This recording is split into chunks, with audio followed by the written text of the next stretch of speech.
حضرت سیدنا ابو عتبہ الخواص رحمۃ اللہ علیہ فرماتے ہیں، میری ملاقات ایک ایسے شخص سے ہوئی جس نے اپنے آپ کو عبادت الہی کے لیے وقف کر رکھا تھا۔ وہ لوگوں کی نظروں سے اوجھل ہو کر پہاڑوں میں عبادت کیا کرتے تھے۔ اس نے مجھے بتایا کہ مجھے اولیاء اللہ اور ابدال کی ملاقات سے بڑھ کر مجھے کوئی چیز مرغوب اور پسندیدہ نہیں تھی۔ میں بزرگوں کی تلاش میں پھرتا، جنگلوں اور ریگستانوں کا سفر کرتا، اس امید پر کہ شاید کوئی اللہ کے ولی سے ملاقات ہو جائے۔ ایک مرتبہ اسی طرح گھومتا پھرتا ایک ایسے ساحل پر پہنچا جہاں کوئی آبادی کا نام و نشان نہیں تھا، نہ ہی اس ساحل کی طرف کوئی کشتیاں آتی تھیں۔ وہ ایک بالکل ویران جگہ تھی۔ میری نظر اچانک ایک ایسے شخص پر پڑی جو کہ پہاڑ کی جانب سے آ رہا تھا۔ جب اس نے مجھے دیکھا تو ایک طرف دوڑ لگا دی۔ میں بھی اس کے پیچھے دوڑا، اس لیے کہ شاید یہ کوئی اللہ کا ولی ہے اور میں اس سے ملاقات کر کے رہوں گا۔ میں اس کے پیچھے بھاگ رہا تھا کہ اچانک اس کا پاؤں پھسلا اور وہ گر پڑا۔ میں اس کے پاس جب پہنچا تو اس سے میں نے کہا کہ اے اللہ کے بندے، تو مجھ سے کیوں خوف زدہ ہو کر اور ڈر کر بھاگ رہا ہے؟ اس کی کیا وجہ ہے؟ اس شخص نے کوئی جواب نہ دیا اور خاموش رہا، کوئی بات نہ کی۔ میں نے اس سے کہا کہ میں تو آپ سے کوئی نصیحت کی باتیں سننا چاہتا ہوں، مجھے کچھ نصیحت کرو۔ اس نے کہا کہ تم جہاں بھی رہو، جس جگہ رہو، اپنے اوپر حق کو لازم کر لو۔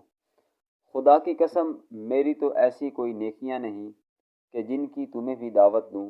اس نے یہ بات عاجزی کرتے ہوئے کہا کہ تم بھی ویسے کرو، میں تو تمہارے جیسا ہی ہوں۔ پھر اس نے ایک ایسی چیخ ماری اور گر پڑا۔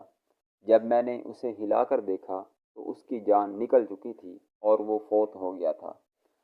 جب وہ فوت ہوا تو میں بہت پریشان ہوا کہ اس ویرانے میں کون میری مدد کرے گا، اس کی تجہیز و تکفین کرنے میں، اس کو کفنانے دفنانے میں کون میری مدد کرے گا، کیونکہ یہاں تو کوئی آبادی کا نام و نشان تک نہیں، یہاں تو کوئی انسان نہیں رہتے۔ میں اسی کشمکش میں تھا کہ رات نے اپنے پر پھیلانا شروع کر دیے۔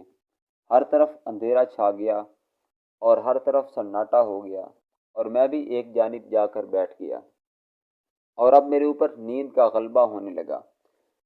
میں نے خواب میں دیکھا کہ آسمان سے 4 لشکر اترے اور انہوں نے اس کو غسل دینے کے بعد کفن دیا اور پھر نماز جنازہ اس کا ادا کر کے دفن کر دیا۔ اچانک میری آنکھ کھل گئی۔ میں خواب کی وجہ سے بہت زیادہ خوف زدہ تھا۔ نیند میری آنکھوں سے بہت دور جا چکی تھی۔ میں اس خواب کی وجہ سے بہت زیادہ ڈرا ہوا تھا۔ میں نے باقی رات جاگ کر گزاری۔ جب صبح ہوئی تو میں اسی جگہ پر پہنچا جہاں اس کی موت واقع ہوئی تھی، اور میں اس کو چھوڑ کر شام کے وقت گیا تھا تو وہاں اس کی لاش کا نام و نشان نہیں تھا۔ میں بہت حیران ہوا کہ شام کے وقت تو اس کی لاش موجود تھی، اب نہ جانے کہاں گئی۔ میں نے اس کی لاش کو بہت تلاش کیا مگر ناکام رہا۔ مگر کچھ دیر بعد مجھے کچھ فاصلے پر ایک تازہ ترین قبر نظر آئی۔ میں سمجھ گیا کہ یہ وہی قبر ہے جسے میں نے خواب میں دیکھا تھا۔